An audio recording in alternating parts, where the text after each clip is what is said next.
Have you ever looked around and noticed how some people just seem to, well, sail through life's challenges, even the really tough stuff? Yeah, while others seem to get swamped by the same waves, you kind of wonder, what's the difference? Exactly. Is it just luck or something they know? Well, that's what we're getting into today. Today, we are doing a deep dive into exactly that. We're looking at empathy, optimism, and resilience, these really powerful interconnected skills. And the key thing is that these aren't fixed traits. We're going to unpack how you can actually learn them, measure them, strengthen them. Right. It's not just theory. We're talking practical, actionable stuff, exercises, mindset shifts. All backed by some solid research and insights. We're aiming to show you how to build that inner strength. And we've got some great source material guiding us. There's a blog on workplace empathy exercises, a guide on resilience from a legal society, an article specifically on learned optimism. Plus insights from Stoicism, which is surprisingly relevant, an everyday health guide, and some really practical stress management tips. So yeah, consider this your shortcut to getting really well informed on building up that core strength. Ready to dive in? Let's do it. Okay, so let's start right at the beginning. What is resilience, fundamentally? Why is it so important? At its heart, resilience is about adapting, isn't it? It's that ability to recover when things get tough, to sort of bounce back from adversity. Right, like the Latin root resilio, to rebound or bounce back. Exactly. And it's so important to stress this isn't some magic trait you're born with or without. It's really a skill set. A skill set? Yeah. Like something you practice. Precisely. It involves mental, emotional, even behavioral flexibility. It's Right. about adjusting to whatever life throws at you, inside or out. So it doesn't mean you, don't feel stress or pain. Not at all. That's a common misconception. Being resilient means you work through the stress, through the pain. You don't get stuck. You have the tools to navigate it. That makes so much more sense. It's not about being invulnerable. Nope. It's about having that capacity to cope and recover. You know, there's that framework, the 7 C's of resilience, developed by Ken Ginsberg, originally for kids, but it maps so well to adults too, I think. Oh, absolutely. It really shows how multi-layered resilience is. You've got competence. Right, like knowing how to handle things. And confidence, which kind of grows from that competence. Then Right. connection, those vital relationships. Character, your core values, contribution, feeling like you matter. Coping strategies, obviously. And a sense of control or agency over your life. They all feed into each other. It paints a much fuller picture than just bouncing back. Yeah. And the payoff for building this, it seems pretty huge. It really is. Studies, like some recent ones from 2022, they directly link emotional resilience to, well, less negative impact from stress. Less impact. Yeah. Meaning you feel it less or handle it better? Handle it better, primarily, which leads to a lower chance of developing mental health issues like anxiety or depression. And generally, higher resilience correlates with better overall well-being, more life satisfaction. So real tangible benefits. Definitely. Though it's fair to say studying resilience is complex. Some researchers think we might overestimate how common deep resilience is, but the benefits of cultivating it, they seem pretty clear. Okay, that's a really solid foundation. Now, let's shift into something that I find truly fascinating, the power of our mindset. Ah, yes. This is where it gets really interesting, isn't it? It feels like our perspective, how we view things, acts like a lens, Right. coloring our experiences, guiding how we feel and act. Absolutely. Your mindset can literally transform how you experience stress. You know, Kelly McGonigal talks about A this. Stanford psychologist. Yeah, her idea that stress isn't just harmful, it can actually be helpful. Exactly.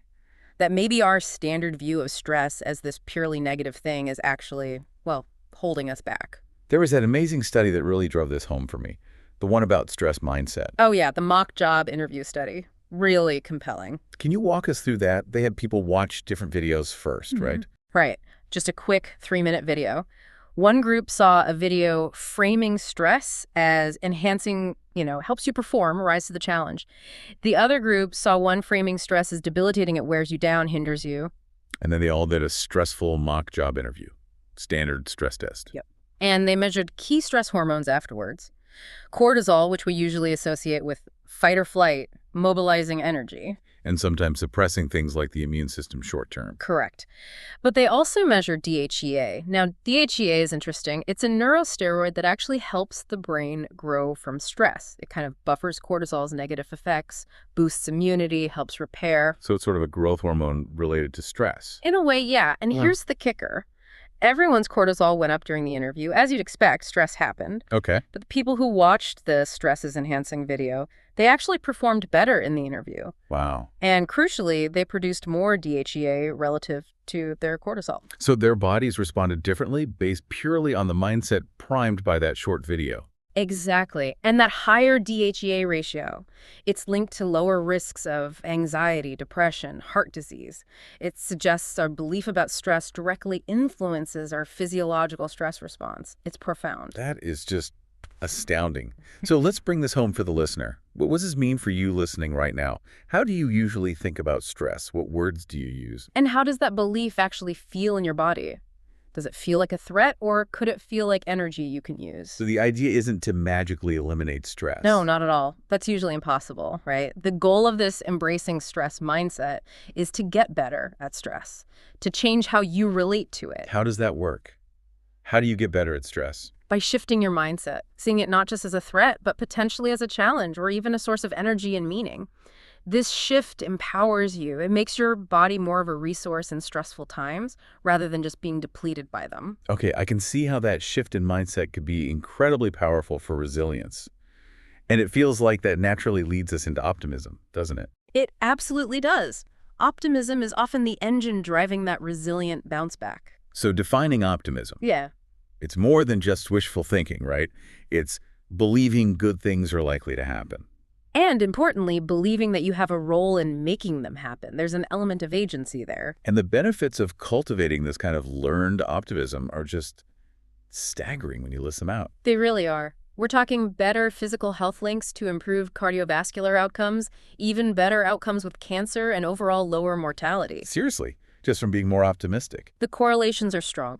Plus, better mental health, higher well-being, more effective coping strategies, lower risk for mood and anxiety disorders. It's even been shown to help prevent depression in young people. Wow. What else? It fuels motivation. Optimists tend to have more of a growth mindset when they hit roadblocks. They see challenges as opportunities to learn, not just confirmations of failure. And you mentioned lifespan earlier. Yes. Some studies suggest optimists live significantly longer, potentially 11 to 15% longer, even when you control for other factors like socioeconomic status or health conditions. It's remarkable. That is truly remarkable. It suggests our outlook has real biological consequences. It seems so.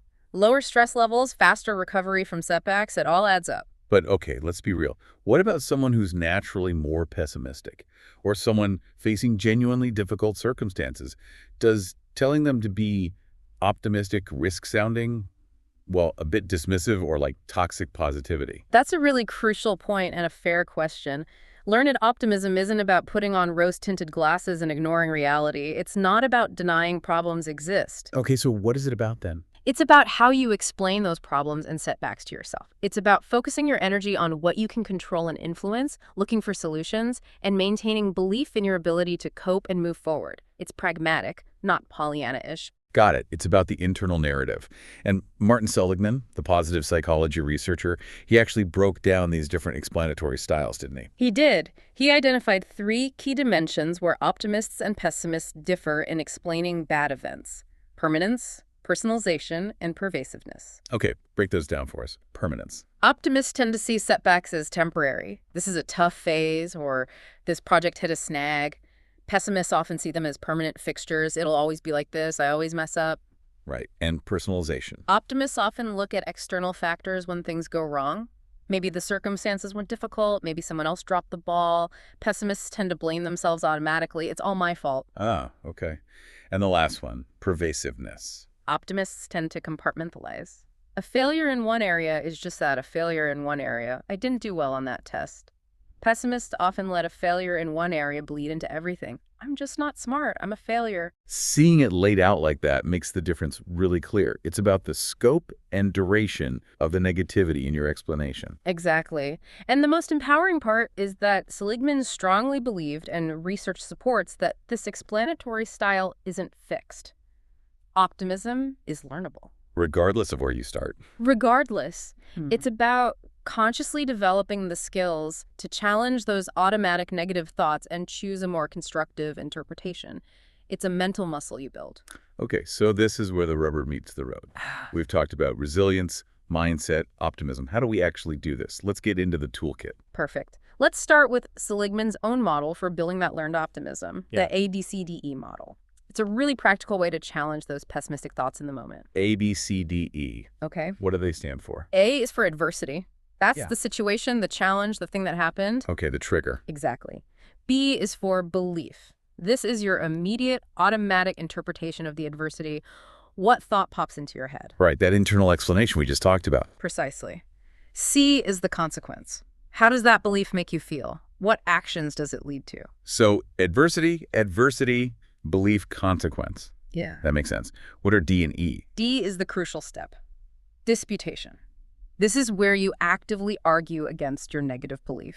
You challenge it, look for evidence that contradicts it, consider alternative explanations. It's like being your own defense attorney. Kind of. Huh? You might ask yourself, is that belief really 100% true? What evidence proves it wrong? What's a more accurate way to see this? What's the actual most likely outcome, and what can I do about it? Can you give a quick example? Sure. Let's say the adversity A is you fumbled part of a presentation. Your automatic belief, B, might be, I totally blew it, I'm terrible at presentations.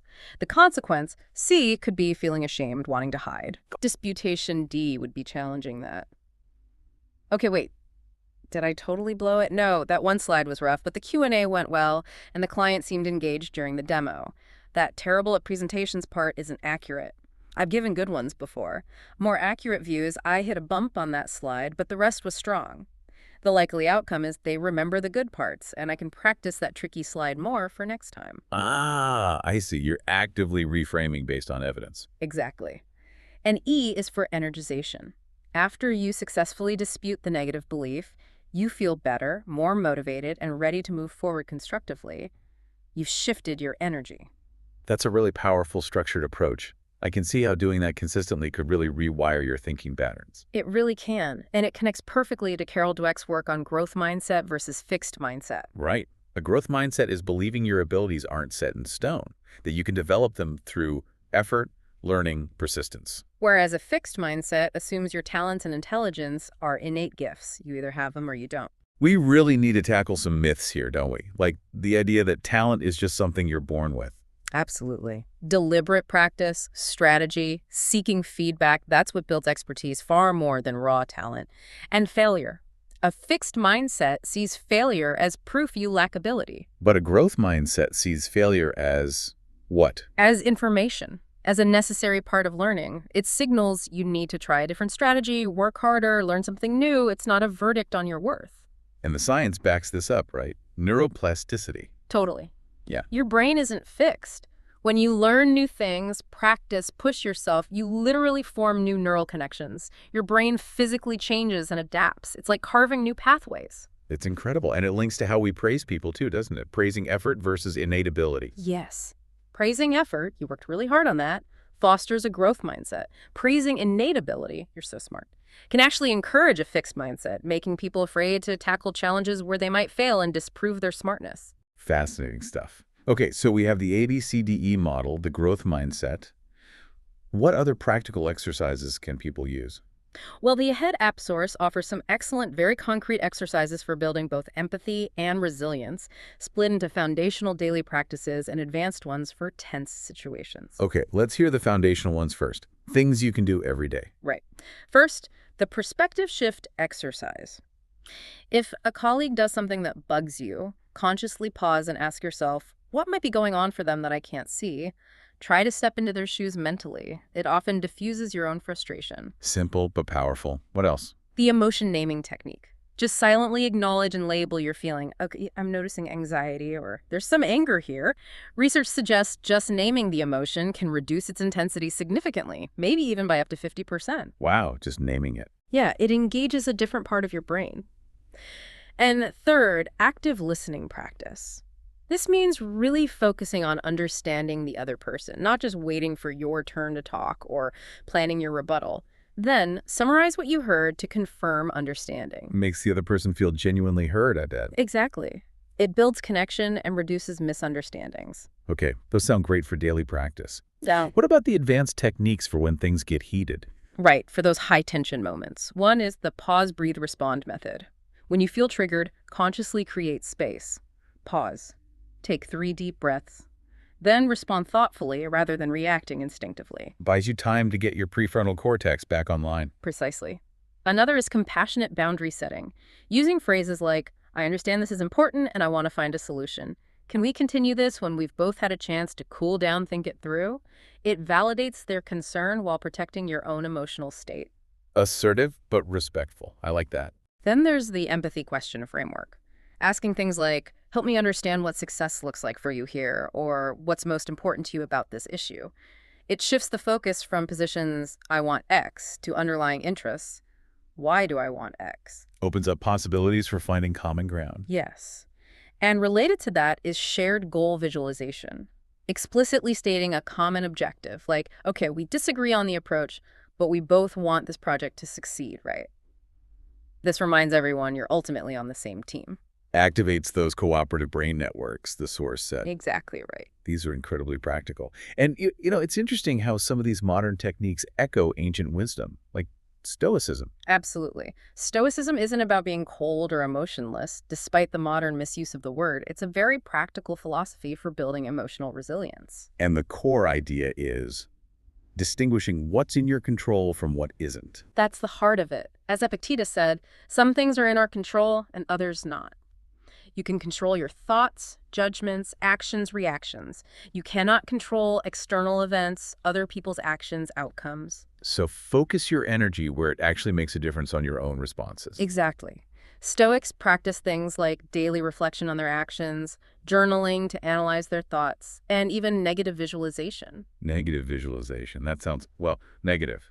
It sounds counterintuitive, but the goal isn't to dwell on the bad. It's to contemplate potential misfortunes, losing your job, getting thick to appreciate what you have now, and to mentally prepare, realizing you could likely cope even if the worst happened. It reduces fear of the future. Okay. So it builds resilience by reducing anxiety about things you can't control anyway. Right. And it's striking how much Stoic philosophy aligns with modern cognitive behavioral therapy, or CBT. Both focus on identifying and challenging unhelpful thought patterns. It's amazing how timeless these ideas are. Okay, so beyond these specific techniques and philosophies, what else contributes to overall resilience? What about our general well-being? That's crucial. Resilience isn't built in a vacuum. Seligman later expanded his ideas into the permanence model for well-being, which all feed into resilience. Per-MAH, let's see if I remember. P is positive emotion. Right. E is engagement, being absorbed in activities. R is relationships, those vital connections. M is meaning, having a sense of purpose. A is accomplishment, achieving things. And he later added H for health, physical well-being. Cultivating each of these areas actively builds your capacity to handle adversity. They're like resilience boosters. And you mentioned earlier the role of connection, relationships.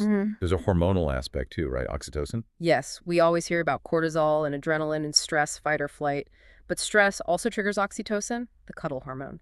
It doesn't just make you want to bond, it actively motivates you to seek support, enhances empathy, and has anti-inflammatory effects that help you recover from stress. So reaching out to others when stressed isn't a weakness. It's literally a built-in biological stress response mechanism. Exactly. Human connection is a core part of our resilience toolkit. It's as much a survival instinct as fighting or fleeing. That's a powerful reframe. Yeah. We also need to talk about basic maintenance, right? Like rest and recharge. Absolutely essential and often overlooked. Rejuvenation is a priority, not a luxury. We're talking adequate sleep 7-8 hours for most adults, taking real breaks during the day, using evenings and weekends to truly disconnect, taking holidays. And clearing your mind. Yes.